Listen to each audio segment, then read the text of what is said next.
If you're doing 12 reps in the gym, stop. Increase the weight until you can only do 6 or 7. Then stick with that new weight until you build the strength to do 12 again. And repeat the process. That's how you push your muscles to adapt and grow. And the fancy name for this is progressive overload. Though this is one way that you can progressively overload, I want to talk about 3 additional ways that you can progressively overload. And these will help you understand and be able to recognize if you are progressively overloading week to week. This is something that I have in my mind every single time I go to the gym. I always focus with every single rep that I do, or every single set that I do, that set needs to be taken within 0 reps in reserve, which is failure, or within 3 reps in reserve. What that means is that when you finish your last rep of that set, could you do 3 additional reps or 0? You failed. If you have that mentality with every single workout that you're doing, we can apply these additional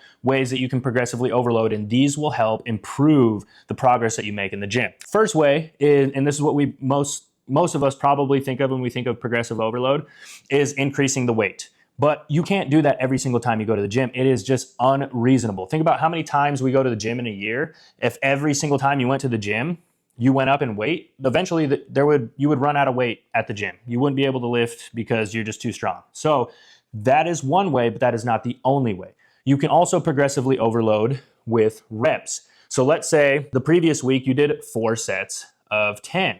Well, if you add 1 additional rep to any one of those sets, you will have progressively overloaded, because you're not just looking at it from a weight standpoint, you're looking at it from a total loading standpoint. So what's the weight that you were lifting? How many sets did you lift it for? How many reps? When you add all of those up, you get a total loading. So let's say it was 1,000 and you add 1 additional rep and whatever you were lifting was 100 pounds.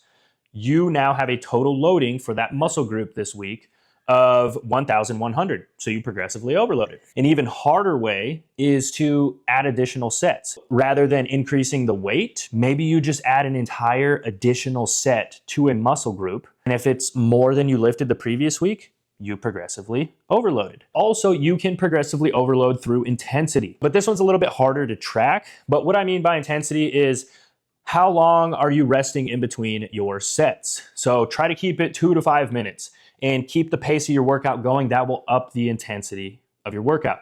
You can also add in supersets or drop sets, mechanical drop sets. All of those things will add intensity to your workout and therefore help you progressively overload. I really hope that helped. Like and follow for more.